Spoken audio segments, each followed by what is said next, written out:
Kia ora tātou katoa, tui e tarangi tui ho nei, tui e tapapa takotoa ke nei, tui e rātou ka riru I te ara whānui a tāne, te muri wai hou, te pōtiwha, te pō e oki oki ai te moe. E mai aroha tēnei mō rātou ko ngaro, e mai oha kia tātou, e tau nei tō tātou whare, tēnā koutou katoa. Maunga tonga wariro, taupō moana, te whare o te heheu, tēnei rā ka mihi atu kia koutou katoa, ngā titu whare toa. Taino kia koutou ngā kaiwhakahaere o tō tātou hui, te ropu nei o te wai Māori, nā koutou te karanga, kia tai mai tātou ki rongo o taupō I tēnei rā mea popo, kānu rā te mihi atu kia koutou katoa ngā kaiwhakahaere. O tira kia tātou katoa, ngā kanohi o tātou iwi o tātou hapū whānau ko tai mai, ki te kōrero mō ngā wai Māori e tere nei I roto o tika Māui, tai atu ki te wako Māui, kānu rā te mihi atu kia koutou, tēnā koutou, kia ora tātou katoa. I am conscious that bear o'clock is fast approaching. Thank you, Rawiri. And so will Celia, my colleague Celia is here. Anyway, she was here. Celia and I are going to do a very quick 20-minute presentation on a wonderful project that was my privilege to be involved in called the Kawa Waiora. And it concerns the health, well-being and mauri of the Wairoa River of the north. Many of you may be familiar with it, in northern Kaipara, reaching deeply inland into Taitokerau. Its headwaters and upper waters reach all the way to the north of Whangarei, to a maunga called Huruiki. Comes down through the Hikurangi swamp and into various rivers like the Wairoa River, the Mangakahia River and other rivers, past the Poroti Springs and into the Wairoa River itself and into northern Kaipara. So this was a 2-year research project regarding the health, well-being and mauri of this river. Some of you will know that this river is in a terrible state, and there are all sorts of initiatives underway now to try and turn around the fortunes of the river. And one particular initiative in this project was to run this research project called the Kawa Waiora under the auspices of Wairoa, which is a governance grouping of iwi representatives plus Northern Regional Council and other entities. Ngā Kaitiaki o ngā wai Māori, who the representatives are here today. I can see Deloraine and Co up there. We were very fortunate to work under their umbrella together with Reconnecting Northland to do this project. Let me just... here we go. So, a 2-year research project to gather the views of the tangata whenua, that is the iwi, hapū, whānau, marae communities along the river regarding the health, well-being and mauri of the river. We had 3 key questions. First of all, what is the traditional view of these communities regarding the river? What was their traditional relationship to the river itself and its environs? Secondly, what is their view of the change in the river that's happened since the 19th century? Enormous amounts of change have happened in the river since the 19th century, as with all of our waterways. What is their view of the change that's taken place since the 19th century? And the third question was, what is their view of the river today? And what do they believe needs to be done to improve the health and well-being of the river? Now, as I say, this project was run in 2020 and 2021, precisely at the time of the COVID-19 pandemic, so we were interrupted enormously by the pandemic. Nonetheless, we were able to complete a significant amount of documentary research. This is into whakapapa books, into minute books of the native and Māori land courts, into ethnographic documents and the work of ethnologists and so on. Whakapapa books, as I say, manuscripts, diaries and all sorts of things written by tupuna of these iwi, of these hapū, of these whānau. We were also able to conduct 7 hui wānanga across 7 marae throughout the entire Wairoa catchment area. We also conducted 25 oral history interviews with individuals, with kaumātua and other experts or people who've spent a lot of time in these places to capture their views. And we also did some site visits. Because of the pandemic, we were in danger of running the world's dumbest Indigenous research project when we weren't able to get onto the river because of the damn pandemic. But we finally got to the river, and we actually spent some wonderful days on the river visiting past sites, going to various parts where fisheries and all sorts of things on the river as well. And it was done, the project was conducted under the auspices of Reconnecting Northland, which is an organisation in Whangarei, a trust in Whangarei. And you can get our report and also all the other materials we created for the project on that website there, if you're interested. It's called Te Kawa Waiora, and it's on the Reconnecting Northland website. It was a tremendous privilege for me to be involved in this project, to be invited. I'm from Hauraki and from Raukawa. I also have a one leg of me in the north. My grandmother is a Ngāpuhi from the north, and it was lovely to connect with my grandmother's people in the north. But it was a real honour and privilege for me to be involved in this project. It was a real gift. It really took me into the heart of our iwi hapū whānau communities, to learn about what really beats at the heart of our communities, what are they really deeply concerned about, what's important to them, and also help them come to perhaps a kind of a reawakened relationship to their own knowledge, to their own mātauranga Māori, or mātauranga hapū, marae, and so on. And so that aspect of it was a real gift for me, and I learned so much about the people of the mid-north, their taniwha stories, their stories. They've got 7 maunga that went on they walked about, ended up in the northern kaipara. Various natural phenomena such as ngaru, water quality questions, all sorts of things. And then of course some of the tragedies that happened through colonisation, the establishment of the Wairoa power station, the felling of the forests, which of course was the biggest thing that changed and brought about change in this environment, and the terrible state that the river is now in. I just want to leave you, because we're short, don't have too much time, I'm going to just leave you with 3 key points, which have all been expressed already in this conference. So I'm not saying anything, I think, radical or new here. But one of the, as I say, an aspect of the gift to me was to have these points really confirmed to me through the experience of doing this research. The first thing is this first point I want to make, and people have said this already, is the deep importance of tangata whenua communities recovering a depth of understanding about our own tangata whenua relationship to these places, and which can only be achieved through our traditional knowledge. It's just really too easy, and I don't wish to strike a critical note about Tina Porau's fantastic presentation regarding the shenanigans with the Crown and everything, and that, all of that very necessary and very important work. But for most of our communities, it's just too easy to become decentered from ourselves by our involvement with the Crown, right? By our premature involvement with the Crown.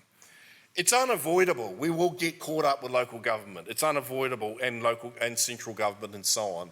And there's some very, very important work to be done by being involved in those processes.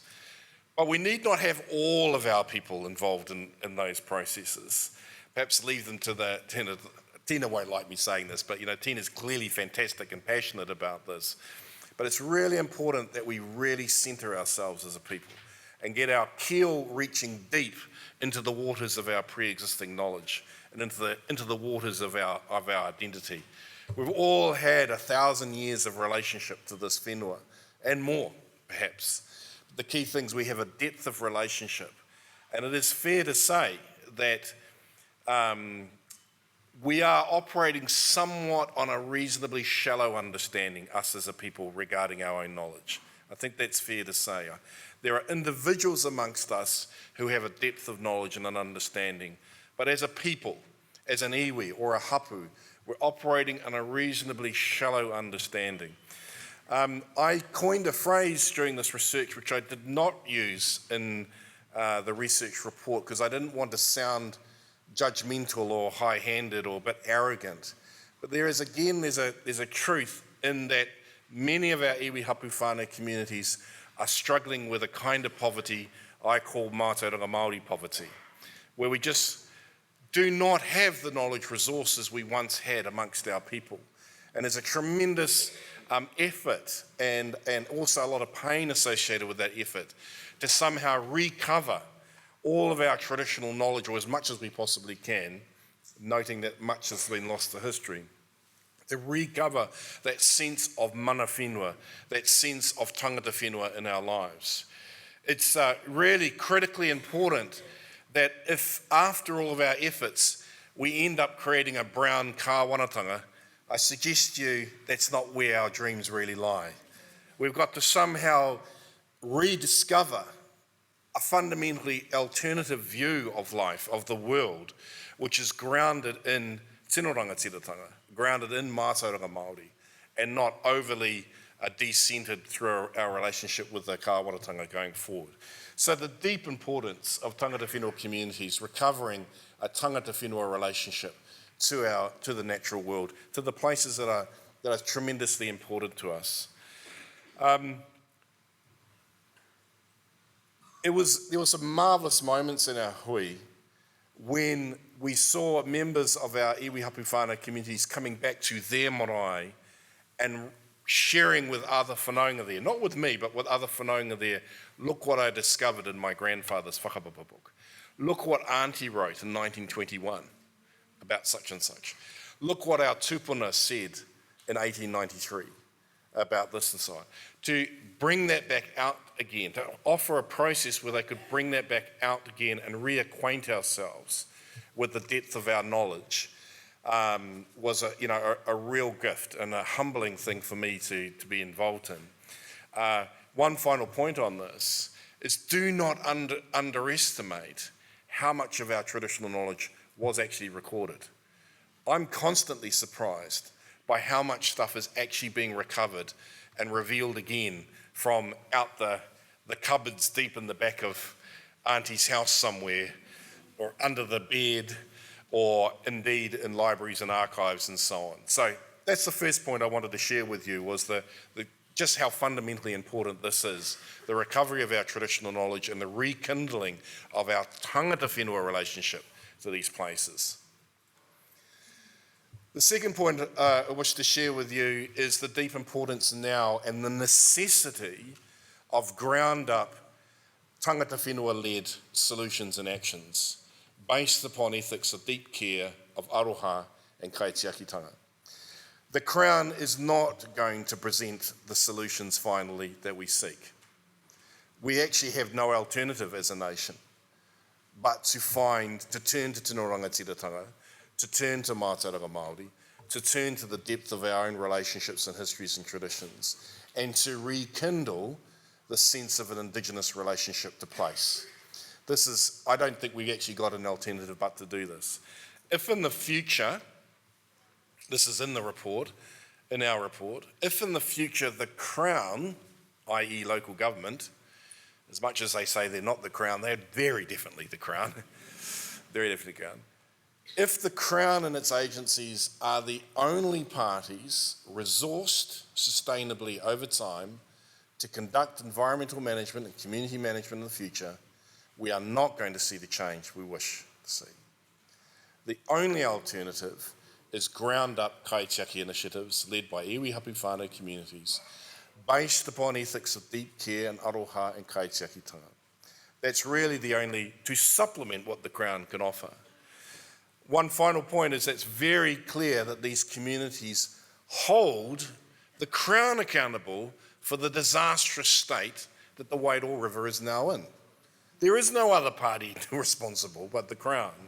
So clearly these communities weren't going to look to the Crown to the party that created the situation to find the solution and so on. Now, actually, here's one final point. We never once heard from any of these hui wānanga or any of these iwi hapu whānau communities, we never once heard them challenge the right of the Crown to design management processes. All they're seeking is the ability and opportunity to enable to design their processes, their ways of doing things, their management and so on. They're not even seeking permission from the Crown. All they're seeking is the opportunity, the resources to be able to design and implement kaitiaki process going forward. One final comment I want to make, or theme or message I want to share with you before I pass over to Celia. And this is this theme of the mourning of the loss of the sacred and the creating of the new sacred, or the rediscovery of the new sacred. It is clear that in all of our hui wānanga there was an undercurrent of sadness about what had happened to the Wairoa River and to all of the whenua around it, to the waterways and the environs. There was an undercurrent of sadness and also tinged with quite a lot of anger about what had actually happened since the 19th century. And essentially what has happened is that the mana and tapu of the world has been drained out of the world. It's what's called desacralisation, where the mana and tapu of the world is at its lowest ebb. And where once there were fertile lands and fertile waters that could sustain an incredible bounty of life, so much of that has been drained, that fertility, that mana and tapu and mauri has been drained out of the world. And so there is a deep desire to seek the new sacred, to seek the new mana, tapu and mauri of the natural world, to which I think Te Mana o Te Wai is speaking to. Te Mana o Te Wai isn't some, well, it ought not be only some kind of policy statement or something, but its ultimate reality is really about the rekindling of the mana, tapu and mauri of the natural world and the finding of the new sacred going forward, because the world has changed considerably. It is not a matter of somehow retreating to the past, but it's about learning about things we've seen in the past to come forward to reconstruct a new sense of the sacred in our relationship to the natural world. Now, I'm just going to hand over to Celia with some comments. Tēnā koutou. Thank you, Charles. So Te Kawa Waiora was more than just a project for me, like Tina Pirou said and others have said today. My whakapapa connected me to the landscape of Te Kawa Waiora. And that connection gave me a sense of responsibility to make sure that this project was a success. Unfortunately, they've lost my slides, so you're stuck with that one, but that's okay. I only had one slide anyway. Yeah, so the success of this project came with some challenges, so that's what I'm going to finish with our presentation on, some of the challenges that we faced with a project that was central government funded and administered by the local, our regional council. Some of the challenges came straight at the forefront with the difference in understanding of the catchment. And I think Tina Pirou mentioned it earlier, how it's seen as a freshwater catchment that didn't include the aspect that went out into our estuarines and past that. So first off, that was the first challenge, because as iwi and hapū in this research area, the project was wider than that defined in the catchment. So that was one of the first issues that we had to find a way of overcoming, because when we're trying to hold hui wānanga across the space and they're like, well, but we're not going to fund it if it's over here. So it was trying to work through those types of issues. And then one of the other challenges was the capability building as part of the project. And so from its inception, Te Kawa Waiora, through Reconnecting Northland, saw the importance of making sure that there was a component tied into this project related to building the capability of iwi hapū whānau in research. And this was something that was out of scope for the funding, but we decided was extremely important. And with Charles assisting, we were able to make sure that even though we didn't have funding for it, we were able to align it with when hui wānanga were on, so that we could make sure it was happened and opened up the door to anyone who wanted to attend to come and learn about how to conduct kaupapa-based Māori research projects. So that was quite important, something we got challenged with all the way through, even right to the end with the ministry not understanding why that wasn't included as part of the project. Even though the hapū and the whānau and the members who attended spoke really highly and positively, and were able to use what they learnt in our workshops, our capability building workshops, today for their hapū. So even though that happened, there was still still no understanding on why it was significant that that was included. And one of the last things I want to touch on, it's gone into the orange, is just because of a lack of understanding from our central government and local government and some of the partners around the table, there was an inclusion of farm environmental management plans as an aspect to the research project. And this inclusion was sort of a bit of a, not a handicap, but it was like this added on extra thing that we had to do and didn't quite fit in with where the project was going and where Te Kawa Waiora and the types of findings we were coming up with. It was like this thing on the side that we needed to make sure we touched on in order to make sure funding continued to flow through to the project.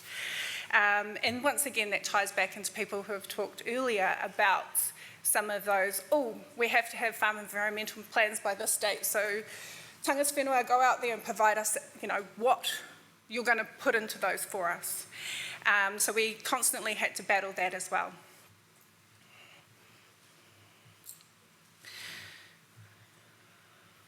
Yeah, so once again, getting the council and the governments to understand that positive change will benefit all of Aotearoa. And that will come by giving hapū and marae this time and space to define for themselves what their aspirations are in the freshwater space, and time to rediscover what lies at the heart of their hapū knowledge and express that in a meaningful way for us all. And getting them to understand that it's actually going to benefit us all as a nation if that's allowed to happen. Gone over time, so just in wrap up. Oh no, I've gone over time. Yeah, I just want to say, our mokopuna are relying on us to pave a pathway that secures them with waterways that they can drink and eat kai from. So let's be good tupuna and let's do that. And just before I finish up, I just want to say thank you to ngā Kaitiaki o ngā Waimaori, who are, some of you are in the room, and Te Uri o Hau, because without you guys' support and helping us, we wouldn't have been able to reach the 7 marae we did hold hui wānanga with through a pandemic. Nō reira, tēnā koutou, tēnā tātou katoa.